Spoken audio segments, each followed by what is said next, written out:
Presidente. Sr. Presidente, senhores deputados, queria em primeiro lugar cumprimentar a delegação da Confederação do Comércio e Serviços de Portugal, agradecer o seu contributo no âmbito da discussão desta matéria em sede de especialidade. Não podia também deixar ou dar o enquadramento que, na opinião do PCP, está por trás desta alteração à legislação laboral. Para nós é claro que o objetivo desta proposta de lei é claramente tornar o despedimento mais barato, facilitando o seu despedimento, que para permitir, na nossa opinião, agravamento da exploração de quem trabalha e nada tem a ver com as questões da competitividade ou com o emprego.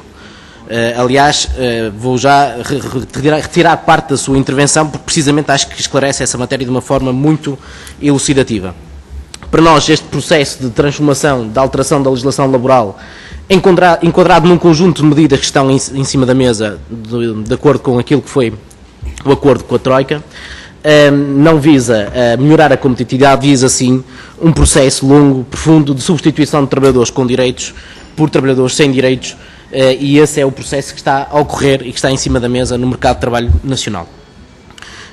Partindo já para os seus comentários, eu acho que os seus comentários foram bem elucidativos, numa linguagem clara, acho que foi frontal com esta Comissão, e isso, portanto, em nome do PCP, agradecer essa frontalidade, quando refere que o objetivo, não é, máximo é aplicar este tipo de alterações à legislação laboral, não é aos novos trabalhadores, é sim aos trabalhadores que estão no efetivo. Esse é o filé mignon do objetivo da alteração legislativa. E, portanto, este é um primeiro passo. Hoje discutimos na Comissão a aplicação aos novos contratos a termo, os novos contratados. No futuro vamos discutir a alteração da legislação laboral no objetivo de reduzir as suas indenizações a todos os restantes trabalhadores. E, portanto, há aqui uma mistificação que tem vindo a ser criada em torno desta proposta de lei, que isto aplica só aos novos contratados. Formalmente esta aplica-se aos novos contratados, mas todos nós sabemos, e a Confederação de Comércio e Serviços foi bastante clara, o objetivo é, a médio prazo, finais de 2012, até 2012, primeiro trimestre de 2012, aplicar aos restantes trabalhadores. E, portanto, este objetivo é claro na nossa opinião e é elucidativo daquilo que está por trás desta proposta de lei.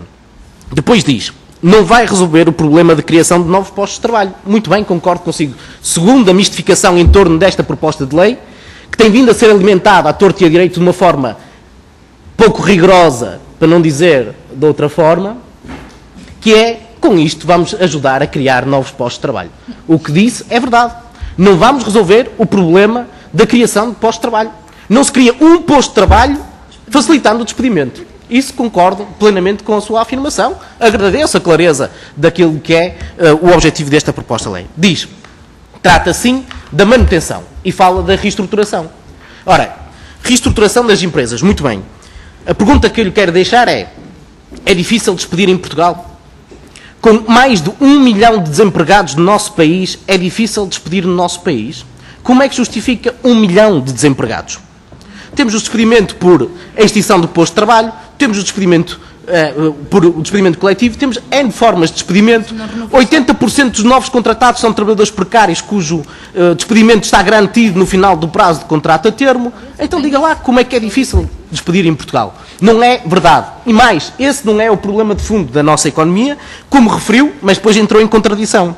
E, portanto, nós consideramos que este não é o principal problema dos pequenos e médios comerciantes, não é este o principal problema.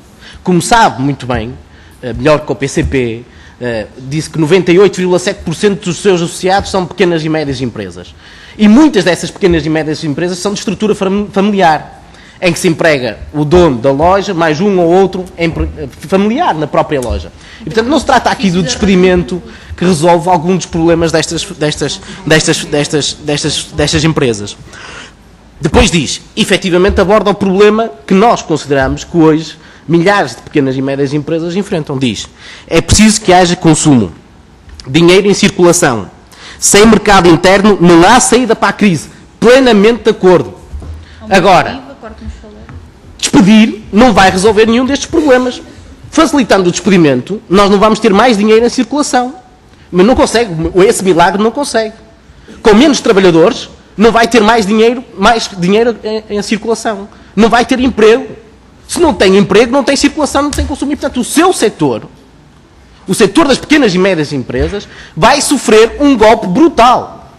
E mais, se acrescentarmos a estas questões, as questões do aumento do IVA, eletricidade e o gás, com impactos brutais nas famílias, o CDS e o PSD, o que falaram do aumento da carga fiscal, e a carga fiscal para as famílias, nem pensar. Bem, o que é que nós temos? Aumento do gás e da eletricidade para as famílias e para as empresas. Quais os impactos que isto vai ter? É isto ou não muito mais significativo de qualquer outra alteração da legislação laboral no que diz respeito aos despedimentos?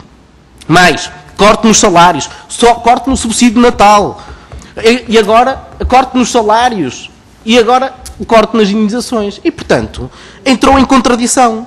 Facilitando os despedimentos e com todo este conjunto de medidas, não vai resolver o principal problema das pequenas e médias empresas. Nem de longe, nem de perto.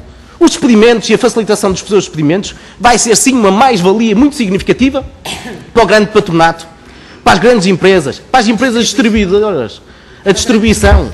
Disse aí exemplos que nenhumas pouco não conhecem, empresários que gostem de despedir. Mas, olha, eu posso lhe dar centenas de exemplos de trabalhadores que são dirigentes sindicais que são despedidos no primeiro momento em que assumem essa condição. Milhares de trabalhadores que são despedidos mal entregam a folha de sindicalização nas empresas. E, portanto, nossa realidade laboral não é tão bonita como a pintou. Ela é bem mais grave. Porque eu tenho, efetivamente, conhecimento de milhares de casos dessa situação. Só quem não quiser olhar para essa realidade é que não a percebe.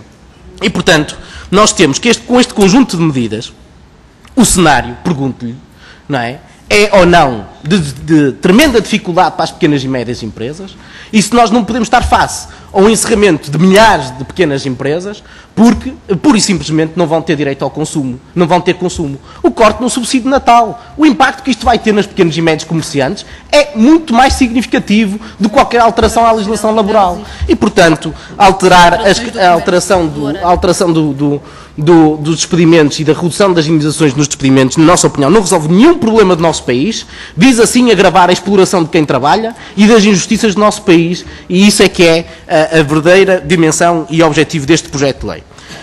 Quanto ao fundo, não queria deixar de dizer, peço-lhe desculpa, Sr. Presidente, para terminar mesmo, a sua intervenção é bastante clara relativamente ao fundo, como foi a intervenção da CIP. Nenhum dos representantes das confederações patronais, ninguém quer pagar o fundo. Aliás, disse muito bem, numa altura em que se está a reduzir a taxa social única, vai-se agora exigir o pagamento de um fundo? É claramente contraditório.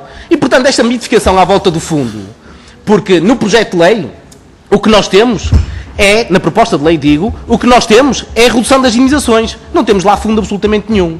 E, portanto, o fundo vai para as calendas gregas. E o mais provável é que ele nem sequer venha a existir. Porque, claro, as entidades patronais não querem descontar para esse mesmo fundo. Aliás, a CIP ontem, num exercício de sinceridade, disse que em 2013 é para equiparar com os restantes países europeus, como se isso fosse, primeiro, comparável, mas no fundo quer dizer é que no futuro vamos pagar 10 dias de indenização e não vai haver fundo nenhum. E, portanto, é isso que está em cima da mesa e não a existência de um fundo que é aqui introduzido como um elemento de distração, porque com ou sem fundo, esta proposta de lei é uma tremenda injustiça e um agravamento da exploração de quem trabalha. Disso.